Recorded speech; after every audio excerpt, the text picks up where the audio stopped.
Baik, Assalamualaikum warahmatullahi wabarakatuh. Selamat pagi semuanya. Pagi. Baiklah, di sini kelompok 4 akan menjelaskan tentang pembentukan cahaya pada. Nah, materi ini sesuai dengan materi mata kuliah Vianti MPD. Nah, kelompok 4 kelas 2A1 ini terdiri dari yang pertama Fikran Isnaini dengan NIM F1051211003. Kemudian yang kedua ada Lazarus Abato dengan NIM F1051211004. Kemudian ada saya sendiri sebagai moderator pada kelompok 4, yaitu Aulia Syara Lestari dengan NIM F1051211009. Kemudian yang terakhir ada Alvina Damayanti dengan NIM F1051211011.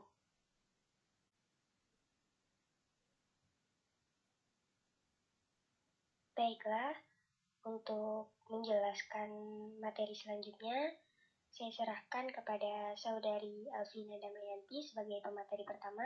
Kepada Saudari Alvina Damayanti, saya persilakan. Baiklah, terima kasih atas kesempatan yang sudah diberikan kepada saya. Baiklah, pada materi kali ini kita akan belajar terkait pembentukan cahaya pada lensa cekung.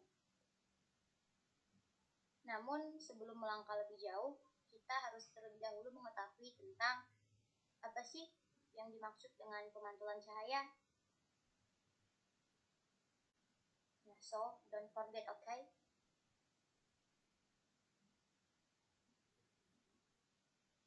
Pemantulan cahaya merupakan proses perubahan arah rambat cahaya ke sisi medium asalnya setelah menumbuk suatu bidang pantul. Secara sederhana, pemantulan cahaya adalah proses terpancarnya kembali cahaya dari bidang pantul. Adapun contohnya kita bisa lihat di gambar di samping.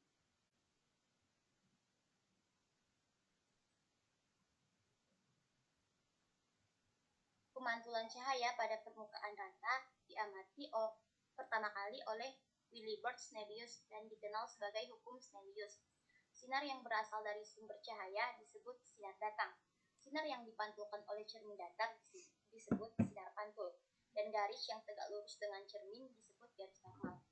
Di samping kita bisa lihat ada tokoh Wilibert Snellius.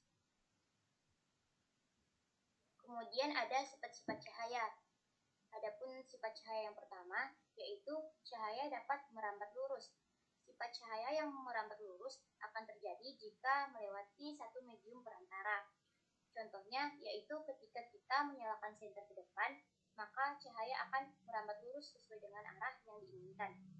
Kemudian yang kedua, yaitu cahaya dapat dipantulkan. Cahaya yang terpantul adalah sebuah proses terpancarnya kembali cahaya dari permukaan benda yang terkena cahaya. Sifat pemantulan ini dibagi menjadi dua, yaitu pemantulan teratur dan pemantulan baur. Nah, pada pemantulan teratur, berkas cahaya pantulnya sejajar. Contohnya, ketika kita bermain di siang hari dengan membawa sebuah cermin, jika mengarahkan cermin ke arah datangnya sinar matahari, maka kemudian kita coba arahkan ke segala arah dan terjadi sebuah pemantulan cahaya yang terpantul dari sinar matahari tersebut. Kemudian yang ketiga yaitu cahaya dapat menembus benda bening.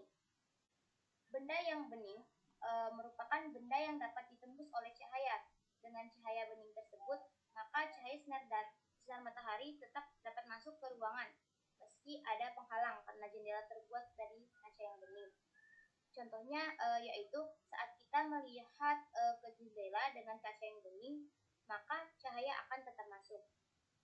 Kemudian yang keempat yaitu cahaya dapat mengalami interferensi. Interferensi adalah penggabungan dari dua gelombang ataupun lebih. Nah, mungkin sekian pemaparan materi yang dapat saya sampaikan. Untuk materi selanjutnya saya kembalikan ke moderator.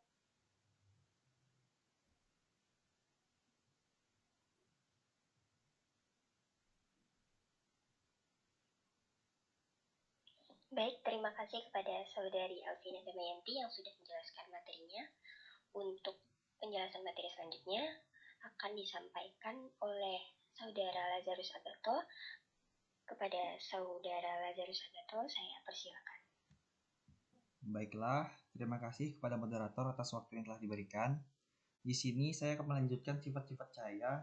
Yang kelima adalah cahaya dapat dibiaskan. Pembiasan adalah proses pembelokan arah rambat cahaya ketika melewati dua medium yang berbeda kerapatannya. Pembiasan cahaya ini biasanya dimanfaatkan dalam berbagai alat optik. Contohnya ketika kita berenang dan meletakkan sebilah tongkat ke dalam air yang terkena cahaya matahari. Jika dilihat dari atas, tongkat tersebut akan terlihat lebih besar dari ukuran aslinya. Sifat cahaya yang keenam yaitu cahaya dapat mengalami penguraian. Penguraian cahaya ini terjadi secara alami. Contohnya ketika terjadinya pelangi. Warna-warna dalam pelangi tersebut asalnya dari satu warna saja, yaitu warna putih dari matahari. Akan tetapi, warna putih tersebut dibiaskan oleh titik air yang mengakibatkan cahaya putih diuraikan menjadi beberapa warna, sehingga terbentuklah warna-warna yang indah. Sifat cahaya yang ketujuh, cahaya dapat mengalami difraksi. Pada bidang yang sempit, cahaya mengalami perenturan gelombang yang terjadi karena peristiwa pembelokan arah rambat cahaya gelombang karena melewati celah yang sempit. Yang kedelapan, cahaya dapat mengalami polarisasi. Polarisasi adalah peristiwa terserapnya sebagian arah getar cahaya sehingga cahaya tersebut akan kehilangan sebagian besar arah getarnya. Attention. Lensa cekung merupakan lensa yang bagian tengahnya lebih tipis ketimbang bagian tepinya yang lebih tebal. Lensa cekung biasanya berbentuk lingkaran, walaupun ada juga lensa cekung yang tidak berupa lingkaran. Lensa cekung secara umum berbentuk dari kaca atau plastik sehingga lensa mempunyai indeks bias lebih besar ketimbang indeks bias udaranya. Lensa cekung mempunyai siat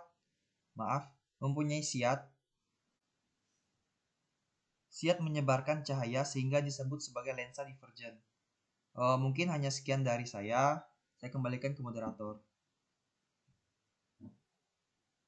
Baik, terima kasih kepada Saudara Lazarus Agato yang sudah menjelaskan materinya. Untuk penjelasan materi selanjutnya akan disampaikan oleh Saudara Fikran Isnaini. Kepada Saudara Fikran Isnaini, saya persilakan. Oke, baiklah, terima kasih atas waktu dan tempat yang diberikan kepada saya. Saya akan melanjutkan materi yang telah disampaikan oleh teman-teman.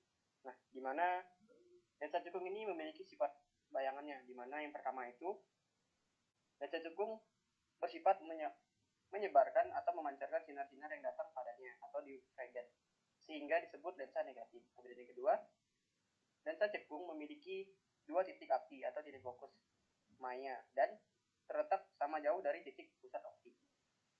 Oke. Kemudian lensa cekung memiliki sinar istimewa, di mana yang pertama itu adalah sinar datang sejajar sumbu utama, dibiaskan seolah-olah berasal dari titik fokus. Kemudian yang kedua, sinar datang seolah-olah menuju titik fokus, dibiaskan sejajar dengan sumbu utama. Kemudian yang ketiga, sinar datang melalui pusat lensa, tidak dibiaskan akan tetap diteruskan. Oke. Selanjutnya, pembentukan cahaya atau bayangan pada lensa cermin cekung. Nah, untuk menggambarkan pembentukan bayangan, kita cukup menggunakan dua atau dari tiga sinar istimewa yang disebutkan sebelumnya. Nah, dengan melewatkan kedua sinar istimewa tersebut, di titik perpotongan kedua sinar bias istimewa itu ialah bayangan yang terbentuk. Oke, berdasarkan perhitungan pada bayangan lensa disimpulkan jika jarak benda lebih kecil daripada jarak fokus, maka sifat bayangan lensa cekung adalah yang pertama, maya, artinya berkas cahaya tidak melewati bayangan. Yang kedua, tegak atau tidak terbalik. Jadi ya diperkecil, di mana semakin jauh benda dari lensa cekung, ukuran bayangan akan semakin kecil. Yang keempat, semakin jauh benda dari lensa cekung, maka semakin jauh pula bayangan dari lensa cekung tersebut. Oke, mungkin sekian yang dapat saya sampaikan. Kurang lebihnya mohon maaf, saya kembalikan lagi ke moderator.